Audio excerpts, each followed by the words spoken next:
Manipulation of the income statement is one of the important things we're going to need to be able to do as we work our way through the semester.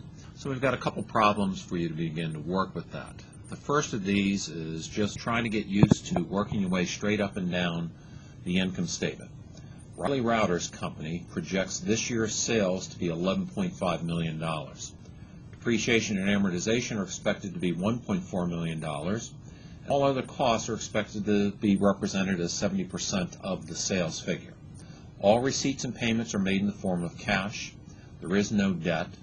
Riley's tax rate is 40%.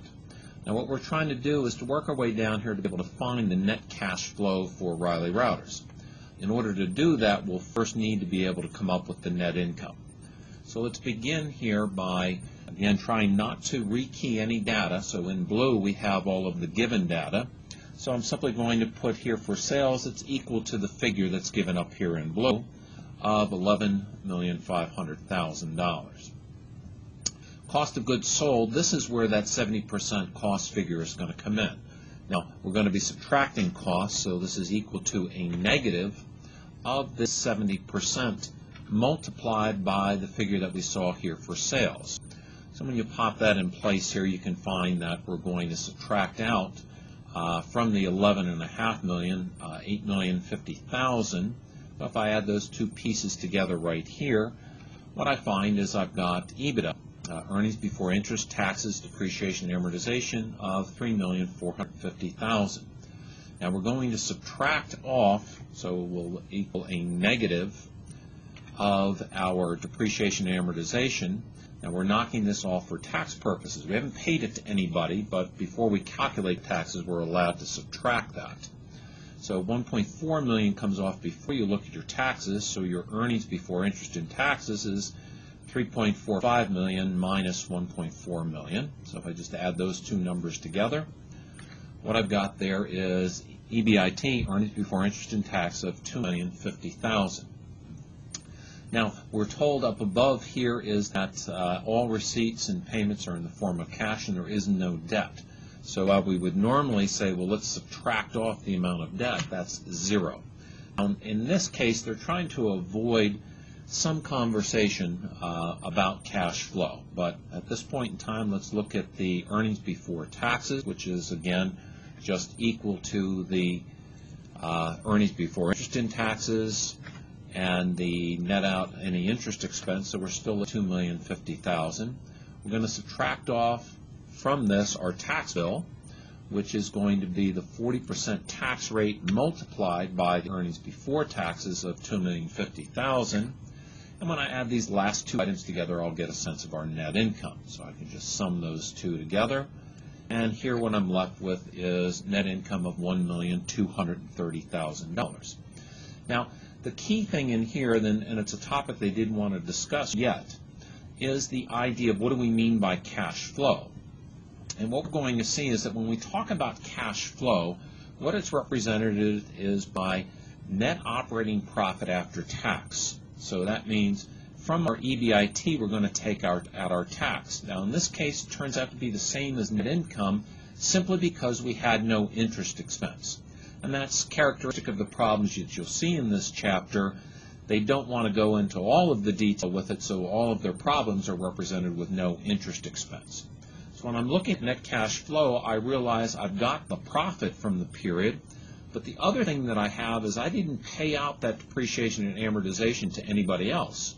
So here, where I had subtracted out $1.4 million, I get to add that back in. And what I find is I get net cash flow of $2,630,000. Now, the next thing we wanted to see here is it says, well, suppose you got a new tax law that increased depreciation by 50%. What we want to try to emphasize here is the notion of cash flow is the important thing and not profit.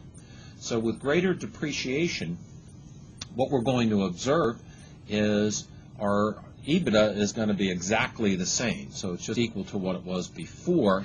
But now what we've got for depreciation is it's going to be equal to a negative 1.5 times. So we had a 50% increase in depreciation. So we're going to get the old depreciation plus another 50%. And so what you're coming up here is with that 50% increase, we're now able to take $2.1 million off. Now I can go ahead and simply copy these two statements that we had here. So there's been our EBIT, which is taking $3.45 million minus this $2.1 million, get us down to this level. Our EBT is exactly the same formula, but now you can see that that has dropped. Our tax bill is going to be less. So when I subtract off the 40% times the earnings before taxes, I find that I have a smaller tax bill. It drops from $820,000 down to $540,000, and therefore my net income, which is just adding those things together, has been lowered from the prior level. But the key here is what's gone on. You haven't paid any of this money out to anybody else. So it simply said this $2.1 million, you were able to deduct that from your taxes before you came up with your tax bill. So the effect here is, okay, it shows a smaller profit, okay, $810,000 here, but it's not about profit, it's about cash flow. And all that happened is we were able to reduce this tax bill from $820,000 down to $540,000. And the only place it went was in your pocket. So whatever the difference is here in terms of taxes, you can see how much that's gone down, that's simply going to find its way to the bottom line here, what money you have left.